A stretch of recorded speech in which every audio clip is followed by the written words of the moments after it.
नमस्कार। आकाशवाणी की राष्ट्रीय युवा पत्रिका युवा भारती में आपका स्वागत है। मैं हूं प्रियंका। जय जन्मभूमि जय जन्मभूमि जय जन्मभूमि जय हो, जय जन्मभूमि जय हो, जय जन्मभूमि जय जन्मभूमि जय जन्मभूमि जय हो। लाख लाख तूफान उठे पर कदम हटे ना, मन में भय हो। जन्मभूमि जय जन्मभूमि जय जन्मभूमि जय। साथियों, भारत की तीनों सेनाएं, हमारी एयरफोर्स, हमारी आर्मी और हमारी नेवी,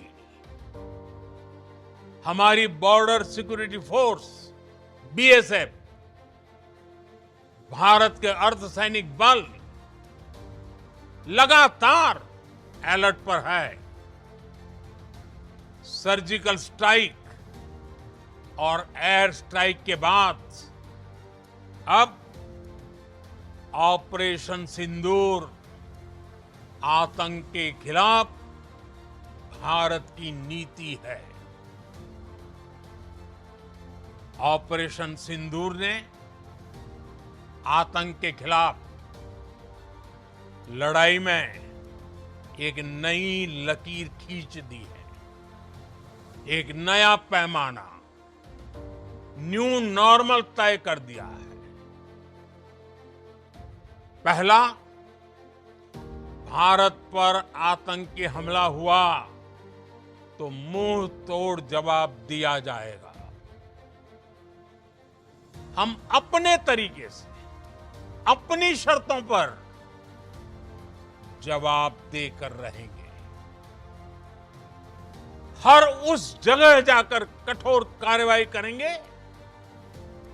जहां से आतंक की जड़ें निकलती हैं। दूसरा, कोई भी न्यूक्लियर ब्लैकमेल भारत नहीं सहेगा। न्यूक्लियर ब्लैकमेल की आड़ में पनप रहे आतंकी ठिकानों पर भारत सटीक और निर्णायक प्रहार करेगा। तीसरा, हम आतंक की सरपरस्त सरकार और आतंक के आकाओं को अलग अलग नहीं देखेंगे। जय जन्मभूमि जय जन्मभूमि जय जन्मभूमि जय हो, जय जन्मभूमि जय हो, जय जन्मभूमि जय जन्मभूमि जय जन्मभूमि जय हो। 22 अप्रैल 2025 को कश्मीर के पहलगाम में पाकिस्तान समर्थित आतंकियों ने 26 पर्यटकों की निर्मम हत्या कर दी। इस आतंकी घटना ने हम सभी भारतवासियों को दहला दिया, भारतीयों के अंदर गुस्सा और आक्रोश भर दिया। इस आतंकी घटना के बाद हमारे देश के शीर्ष नेतृत्व और हमारी सेना ने ऑपरेशन सिंदूर को अंजाम दिया। भारत ने ऑपरेशन सिंदूर के तहत पाकिस्तान के आतंकी ठिकानों को नष्ट कर भारतीय नागरिकों की निर्मम हत्या का बदला लिया। दुनिया को अपनी ताकत और सैन्य तैयारी की झलक दिखला दी और सभी को ये स्पष्ट संदेश दे दिया कि भारत की आन बान और शान के साथ कोई समझौता नहीं किया जाएगा। भारत दुश्मन को मुंह तोड़ जवाब देने की क्षमता रखता है।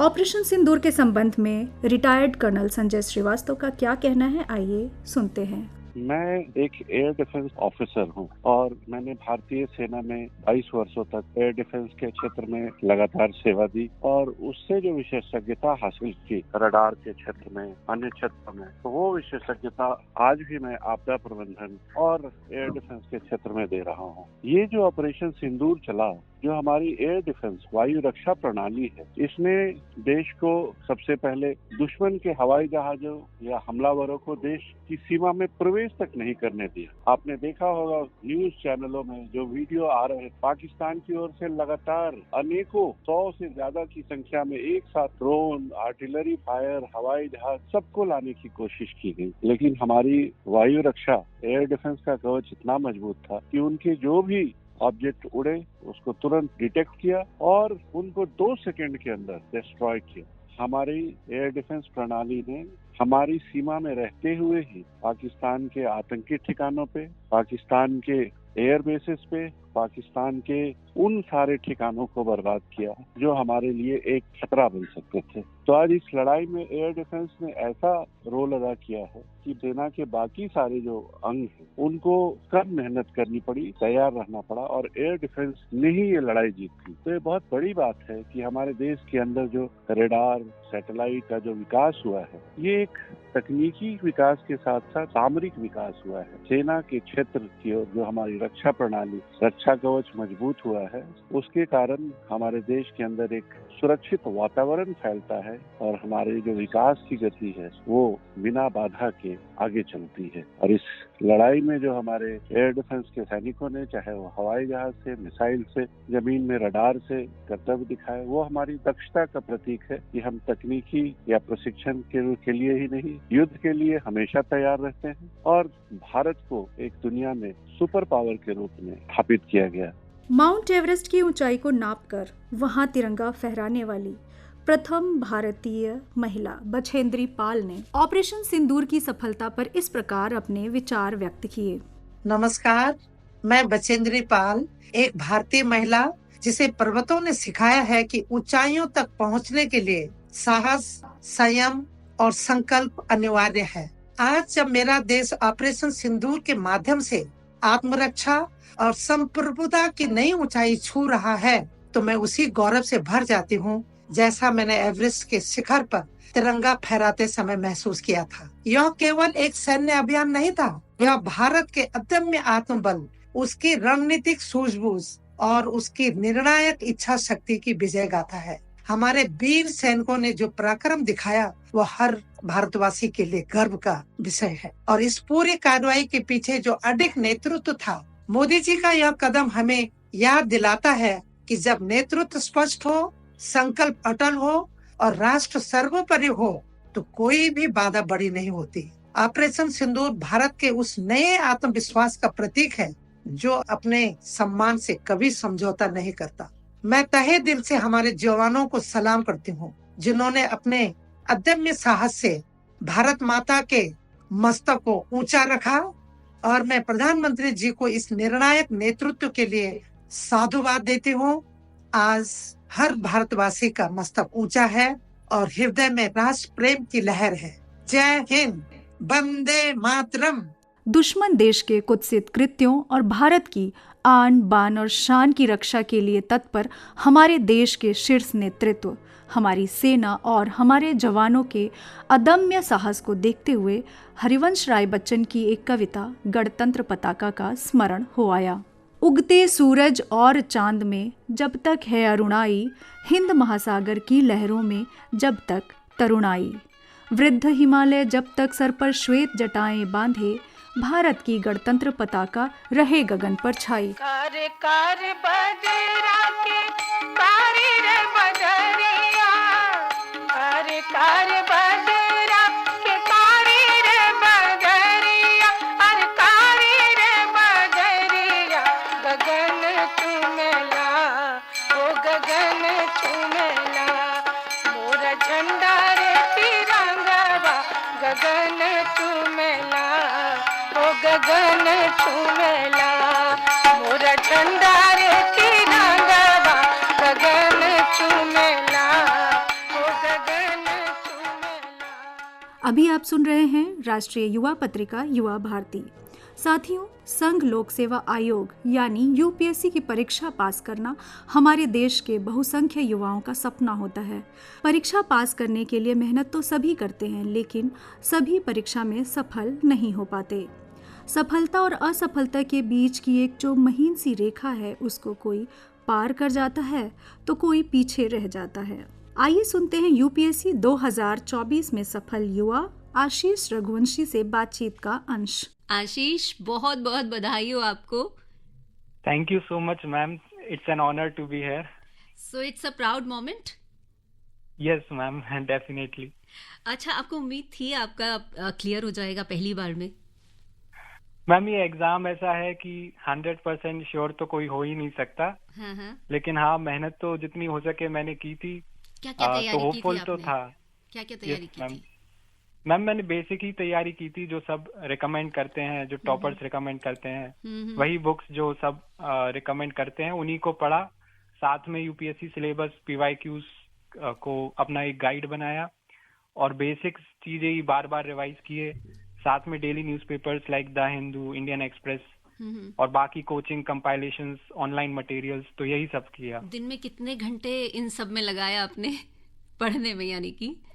मैम 7 से 8 घंटे रेगुलर पढ़ने की कोशिश की। ओके। कभी कम भी हुए, हाँ। कभी ज्यादा भी हुए। जैसे एग्जाम मंथ्स में तो 10-12 घंटे भी देने पड़े, बट कंसिस्टेंटली जो है वो लगे रहे। अच्छा, रातों की नींद, मोबाइल का साथ, सोशल मीडिया की लत, घर परिवार के फंक्शन, किस किस चीज का त्याग किया था आपने इस दौरान? मैम ये कहूंगा कि डिसिप्लिन रहना बहुत जरूरी है, क्योंकि एग्जाम ही 1 साल का तो एग्जाम ही होता है, उससे पहले भी आपको सालों मेहनत करनी होती है। सेक्रीफाइसेस तो हुए, शादियां या दूसरे फंक्शन में पहले तो लोग बुलाते थे तो गए नहीं, और फिर तो लोगों ने भी बुलाना बंद कर दिया। हाँ, और घर वालों के साथ, दोस्तों के साथ तो मोबाइल के थ्रू कनेक्टेड रहे। बाकी सोशल मीडिया पे भी जैसे फ्रेंड से बात कर ली कभी ओकेजनली। हाँ। तो सेक्रीफाइसेस तो रहे, बट वर्थ इट रहा, जैसे मैं अभी देखता हूँ तो। हाँ, तो अब आप खुलकर इन सब चीजों का इस्तेमाल कर सकते हैं, है ना? हाँ मैम। अच्छा, क्या सब्जेक्ट लिया था आपने? मैम मेरा ऑप्शनल हिस्ट्री सब्जेक्ट था। अच्छा, हिस्ट्री जो है आमतौर पर लोग उससे दूर भागते हैं, आपने हिस्ट्री ही क्यों चुना? यस मैम, आमतौर पर ये मानना है कि हिस्ट्री लेंथी सब्जेक्ट है और स्कोरिंग भी कम है, इसमें एवरेज मार्क्स मिलते हैं। बट मैं ये कहूँगा जिसमें आपका इंटरेस्ट है तो उसमें आप मेहनत करना, मतलब ज़्यादा टाइम दे सकते हो उसके लिए। तो मेरा इंटरेस्ट था हिस्ट्री में, साथ ही मेरा ग्रेजुएशन भी हिस्ट्री में था, तो इसलिए मैंने वही सब्जेक्ट चुना जिसमें मैं एंजॉय करूं जिसको पढ़ने में, और ज्यादा टाइम उसको दे पाऊं। ओके। अच्छा, अभी आपका जो स्टैंडर्ड है, यानी कि जो जूनियर से अब आप सीनियर हो गए हैं इस यूपीएससी का एग्जाम पास करने के बाद, तो जो लोग अभी तैयारी कर रहे हैं उनको आप कुछ कहना चाहेंगे, कोई टिप्स देना चाहेंगे ताकि उनकी भी तैयारी आप ही की तरह हो और वो भी एकदम पहली बार में क्लियर कर लें? यस मैम, ये जरूरी है कि हम मेहनत करें। जो भी आपने लक्ष्य बनाया है तो उसमें 100% प्रयास करना जरूरी है, और रिजल्ट की चिंता ना करते हुए 100% अपना मेहनत करो, क्योंकि कहीं ना कहीं वो मेहनत तो काम आएगी ही। और साथ ही जो डिस्ट्रैक्शंस होते हैं तो उनसे भी दूर रहो। सोशल मीडिया में जो हमारा टाइम वेस्ट होता है काफी, बट हमको पता नहीं लग पाता। तो लोग दूर रहो, थोड़ा आइसोलेशन में रहो, बाकी कनेक्टेड रहो लोगों से, ऐसे आइसोलेट मत हो जाना जिससे डिप्रेशन, एंजाइटी वगैरह इश्यूज होने लगे। तो इंटेलिजेंट वे में अपना डेली रूटीन सेट करो ताकि एक आपकी डिसिप्लिन लाइफ हो जाए। डेली न्यूज़पेपर पढ़ो, अच्छी हैबिट्स लाओ, तो बॉडी, माइंड एंड सोल तीनों एक साथ रहें। तो ऐसा कुछ करो डेली ताकि आप सस्टेन कर पाओ ये लॉन्ग स्ट्रगल को। जितने भी स्टूडेंट्स सुन रहे हैं जो यूपीएससी की तैयारी कर रहे हैं, देखिए कितने अच्छे टिप्स दिए हैं आशीष ने, तो इन्हें फॉलो जरूर कीजिएगा। आशीष, बहुत बहुत शुक्रिया हमसे बात करने के लिए, और आपके आगे के सफर के लिए बहुत सारी शुभकामनाएं। हाँ, धन्यवाद मैम। Thank you. साथियों, माननीय राष्ट्रपति द्वारा प्रत्येक वर्ष भारत के सर्वोच्च नागरिक अलंकरणों में से एक पद्म पुरस्कार प्रदान किए जाते हैं। ये पुरस्कार कला, समाज सेवा, लोक कार्य, विज्ञान और इंजीनियरिंग, व्यापार और उद्योग, चिकित्सा, साहित्य और शिक्षा, खेल कूद, सिविल सेवा जैसे क्षेत्रों में उल्लेखनीय योगदान के लिए दिए जाते हैं।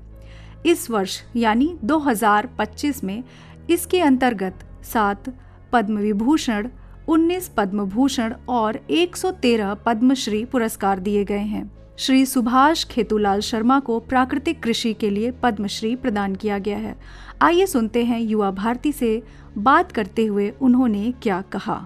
मेरा नाम सुभाष शर्मा है और मैं महाराष्ट्र में किसानी करता हूँ, और वो भी पूरी प्राकृतिक कृषि करता हूँ। तो मुझे ऐसा लगता है कि जो मैंने कार्य किया है उसको देखकर सरकार ने इसका सम्मान किया है। वो मेरे कार्य है कि एग्रीकल्चर में जो प्रॉब्लम है उसके सॉल्यूशन मैंने वहाँ पे ढूंढे हैं। तो एग्रीकल्चर में 4 प्रॉब्लम है। पहला प्रॉब्लम जो मेन रूप से हम फेस कर रहे हैं वो क्लाइमेट चेंज, और दूसरा प्रॉब्लम है मिट्टी की उर्वरकता का, और तीसरा प्रॉब्लम है भूगर्भ का घटता हुआ जल स्तर। तो ये भी हमारे लिए एक चैलेंज का सब्जेक्ट है। उसके अनुरूप हमने उसके ऊपर बहुत काम किए। और चौथा है पर्यावरण का असंतुलन। तो ये चारों भी हमारे मूल रूप से संपूर्ण सजीवों के लिए भोजन, पानी, हवा की व्यवस्था करते हैं, उसी को हम बहुत नुकसान पहुंचा रहे हैं। तो उसको हमने एक समाधान के रूप में डेवलप किया। शायद सरकार ने इसके लिए हमें सम्मानित किया है पद्मश्री से। निश्चित तौर पे हम लोगों ने पहले केमिकल फार्मिंग की, फिर उसके बहुत दुष्परिणाम हमने देखे। हम जो कमाते थे वो खो देते थे, क्योंकि एक इस ढंग से हम लोगों ने पहले केमिकल फार्मिंग की और जहर की खेती की, तो उसमें प्रतिकारकता इतनी ज़्यादा बढ़ गई कि उसको कंट्रोल करते करते हमारा खर्च बढ़ने लगा और पैदावार कांस्टेंट रहने लगी। व्यक्तिगत किसान के रूप में हमें लॉस होने लगा। फिर हमने ये देखा कि नहीं, हम तो किसानी बेहतरी के लिए कर रहे हैं, लेकिन हम तो कर्ज में जा रहे, तो हमें वो मंजूर नहीं था। हमने फिर 94 से चेंज किया और पूरी तरह से प्राकृतिक कृषि करने लगे। प्राकृतिक कृषि करने लगे तो बहुत आनंद आया इसमें कि आज हम लोगों ने मिट्टी को भी बनाया है, पानी को भी बनाया है, पर्यावरण को भी बनाया है, क्लाइमेट चेंज का सॉल्यूशन भी ढूंढा है। इसी से हमारी हजारों साल के लिए एग्रीकल्चर सस्टेनेबल होगी। इस ढंग से हमारा पहला जो हमने कार्य किया वो एग्रीकल्चर नहीं था, ऐसे लगता है हमें। फिर बाद में जो किया उसको फिर समझ में आया कि ये रियल एग्रीकल्चर है। एग्रीकल्चर यानी अच्छा कल्चर के लिए एग्री रहना, तो उसमें अच्छा कल्चर नहीं था, इसलिए हमने उसको छोड़ दिया और ये अच्छे कल्चर को पकड़ के फिर हमने अपनी दिशाओं को निर्धारित। देखिए, हमारी यात्रा तो निरंतर, जब तक आखिरी सांस है जब तक, तो ये चलते रहेगी। लेकिन इसको और कैसे बेहतर बनाया जाए, किसानों तक इसको कैसे पहुंचाया जाए, इसके विषय में हम निरंतर चिंतन करते रहेंगे, क्योंकि एक दो व्यक्ति के प्रयास से बदलाव नहीं आएगा। बहुत बड़े स्वरूप में इसको बनाया जाए। तो हम लोग जगह जगह कृषि विज्ञान केंद्रों में ऐसे मॉडल बना रहे हैं जो हमने विकसित किया। तो हम लोगों ने एक फॉर्म की डिज़ाइन बनाई है। वो डिज़ाइन जो करोड़ों साल से नेचर में जो चल रहा था, उसकी स्टडी की कि करोड़ों साल में नेचर की डिज़ाइन कैसी थी, क्योंकि नेचर सस्टेनेबल था उस समय में। आज के 200-400 वर्ष पहले तक एकदम सस्टेनेबल था। हमारी धरती हरी भरी थी, तो हमारे खेत हरे भरे कैसे होंगे? तो पहले तो डिज़ाइन बनानी होगी हमको। तो हमने वो डिज़ाइन बनाने में अब उम्र के 30 साल खपा दिए, वो डिज़ाइन बनाने में, नेचर की डिज़ाइन बनाने, जो करोड़ों साल से नेचर में चल रहा था। तो उसमें फिर अब हम ये स्टेज पे चले गए कि एक फार्म की भी डिज़ाइन होनी चाहिए। जो ये 4 प्रॉब्लम हम फेस कर रहे हैं आज, क्लाइमेट चेंज है, सॉइल फर्टिलिटी है, वाटर का प्रॉब्लम है और साथ में ही पर्यावरण का असंतुलन है। तो उसके लिए हमने फॉर्म डिज़ाइन बनी कि उसमें 2%, 3%, 30%, 65%, ऐसे 2 और 3 से 95 को हम विकसित करेंगे। वो संपूर्ण सिर्फ मानव की बात नहीं करते, संपूर्ण सजीव समाज के लिए कार्य महत्वपूर्ण होगा। तब हम फिर से अपने एग्रीकल्चर को हजारों साल के लिए सस्टेनेबल करेंगे। तो 2% में हमने, जैसे नेचर में पशु थे तो हमने पशुओं के लिए जगह दी खेत में, तो गौपालन किया। 3% जमीन में हमने इस तरह के पानी को रोकने की क्रियाएं की कि वो पानी खेत में रुक जाए, इस तरह से ग्राउंड वाटर को रिचार्ज करने का काम किया। और 30% में हमने पेड़ लगाए कि नेचर में करोड़ों साल से 33 से 45% पेड़ तो हुआ करते थे जब नेचर बैलेंस में चलता था। तो बैलेंस ये इम्पोर्टेंट था हमारे लिए। फिर 30% में पेड़ लगाए और 65% में हम लोगों ने अपने पूरी तरह से जो भी खाद्यान्न है उनके उत्पाद को लिया। तो 30 में भी खाद्यान्न लिया और 65 में भी लिया। तो ऐसा 95% में वो पहले 5% है वो इनको प्रोटेक्ट करते हैं। इस तरह से हम लोगों ने एक फॉर्म को डिज़ाइन को बनाया। तो ये डिज़ाइन बनाते बनाते ये समझ में आया कि एग्रीकल्चर कितना ग्रेट है। इसमें 3 साइंस पकड़ में आए हमारे। पहला ग्रेट साइंस है हमारा परस्पर पूरकता। ये बात समझ में आई है साइंस को डेवलप करते करते। परस्पर पूरकता यानी एक में कुछ, जब तक हम पूरक व्यवस्थाओं का निर्माण नहीं करते तब तक रियल एग्रीकल्चर नहीं होगा।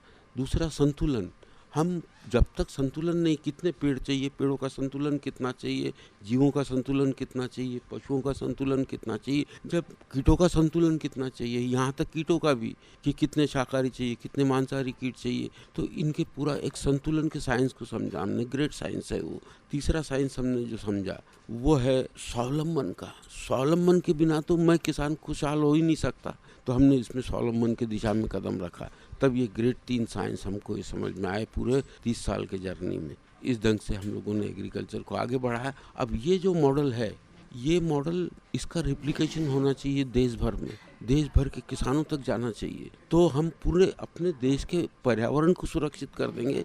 अपने देश में करीब हम 50% का हिस्सेदारी कर देंगे क्लाइमेट चेंज को रोकने की दिशा में एग्रीकल्चर के थ्रू, और वो रोक लेंगे तो हमारा एग्रीकल्चर भी सुरक्षित हो जाएगा। तो हम अभिभूत है सरकार के ये हमें सम्मान दिया उसके लिए। साथियों, पूरा विश्व अंतर्राष्ट्रीय योग दिवस की तैयारियों में लगा है। हो भी क्यों ना, 21 जून आने में अब ज्यादा वक्त नहीं बचा है।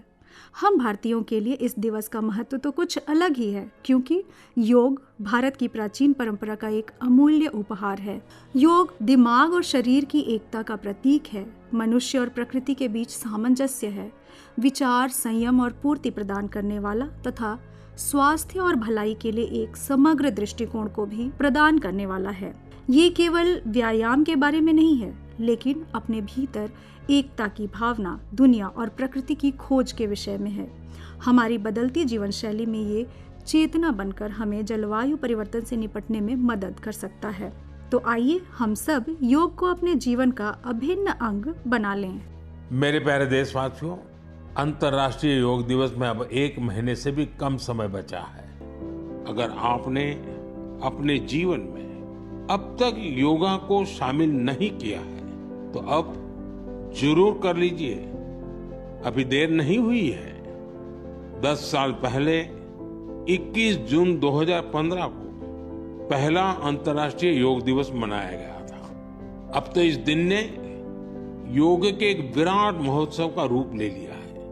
मानवता को भारत की ओर से यह एक ऐसा अनमोल उपहार है जो भविष्य की पीढ़ी के बहुत काम आने वाला है। साल 2025 के योग दिवस की थीम रखी गई है, yoga for one earth one health, यानी हम योग के जरिए पूरे विश्व को स्वस्थ बनाने की कामना करते हैं। दोस्तों, अभी हम बात कर रहे थे योग की। योग का एक अंग व्यायाम यानी एक्सरसाइज भी है, और अगर बात करें साइकिलिंग की तो ये तो एक संपूर्ण व्यायाम है। साथियों, जून में अंतर्राष्ट्रीय योग दिवस तो मनाया ही जाता है, लेकिन क्या आपको पता है कि अंतर्राष्ट्रीय योग दिवस से पहले विश्व साइकिल दिवस आता है? जी हाँ, प्रत्येक वर्ष 3 जून को ये दिवस मनाया जाता है। दोस्तों, साइकिल चलाने से पूरे शरीर की अच्छी खासी एक्सरसाइज हो जाती है।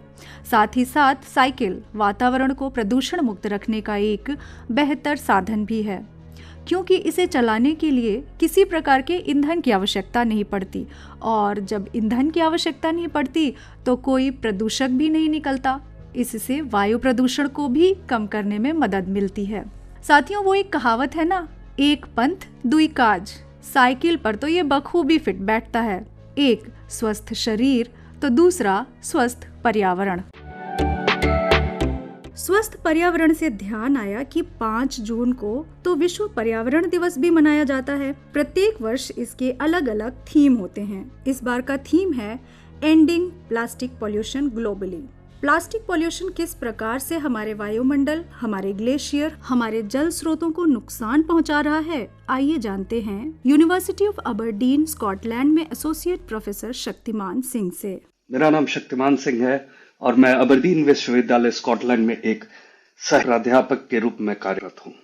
यहाँ मेरा काम बीएससी और एमएससी के विद्यार्थियों को पढ़ाने के अलावा शोध का भी है, और मेरे शोध का विषय हिमालय और हिमालय के ग्लेशियर्स हैं। मैं आपसे प्लास्टिक से होने वाले प्रदूषण के बारे में कुछ बात करना चाहता हूँ, और कैसे ये प्रदूषण हमारे हिमालय से जुड़ा हुआ है उसके बारे में कुछ जानकारी साझा करना चाहता हूँ। आप शायद प्लास्टिक को नालियों को बंद करने वाली, नदियों में तैरती या कचरे के ढेर में जमा होने वाली चीजों के रूप में सोचते होंगे, और आप बिल्कुल सही हैं। लेकिन क्या आप जानते हैं कि प्लास्टिक प्रदूषण अब पृथ्वी के सबसे दूर के हिस्सों तक पहुंच गया है, यहाँ तक कि हमारे विशाल हिमालय तक। जब हिमालय की बात करते हैं तो हमें वो ऊंचे बर्फ से ढके पहाड़ समझ आते हैं, जिन्हें हम अक्सर एशिया का वाटर टावर कहते हैं। इन्हें वाटर टावर इसलिए कहा जाता है क्योंकि ये वही काम करते हैं जो एक पानी की टंकी करती है। पानी को जमा करना सर्दियों में बर्फ के रूप में, और जब फिर तापमान बढ़े तो नीचे के इलाकों में नदियों के जरिए पहुंचाना, जब पानी की सबसे ज्यादा जरूरत होती है। लेकिन अब ये पानी के स्रोत उतने स्वच्छ नहीं रहे जितना हम सोचते थे।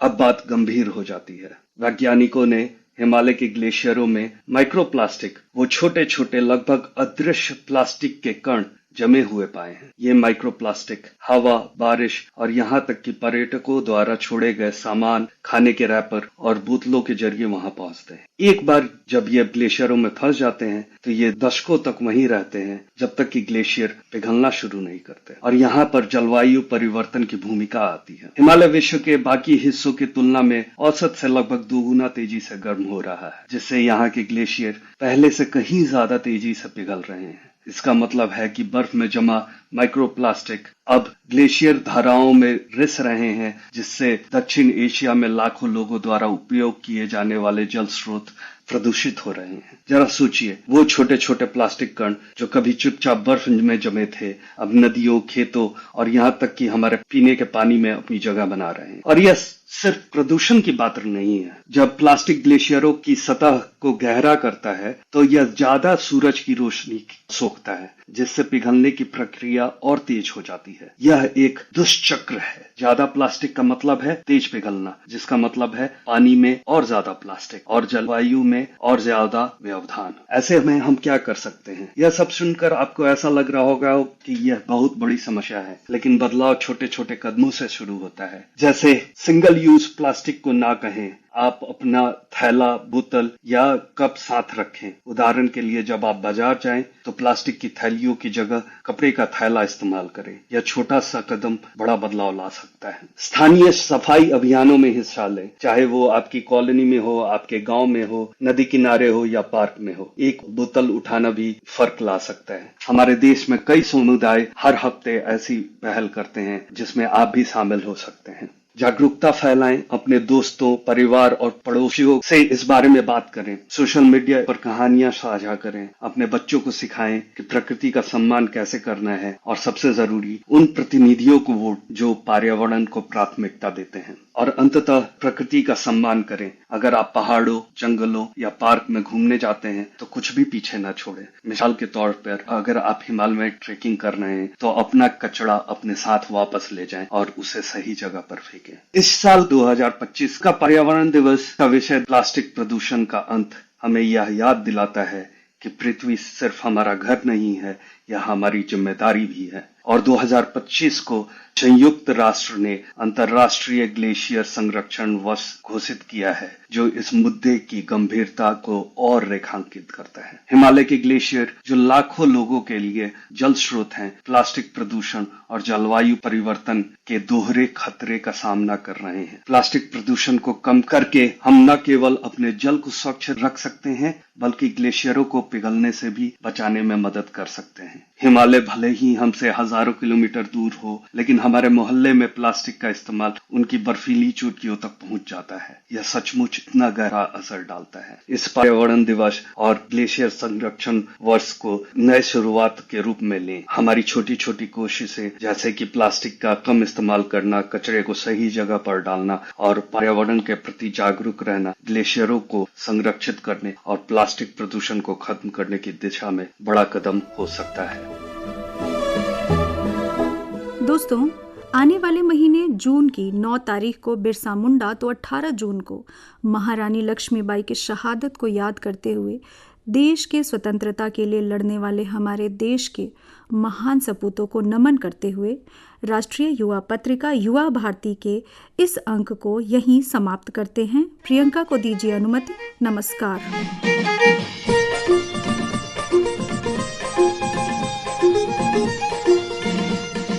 युवाओं के सरोकारों का दर्पण नए विचारों का, दर्पण नए विचारों का, ये है युवा भारती, ये है युवा भारती।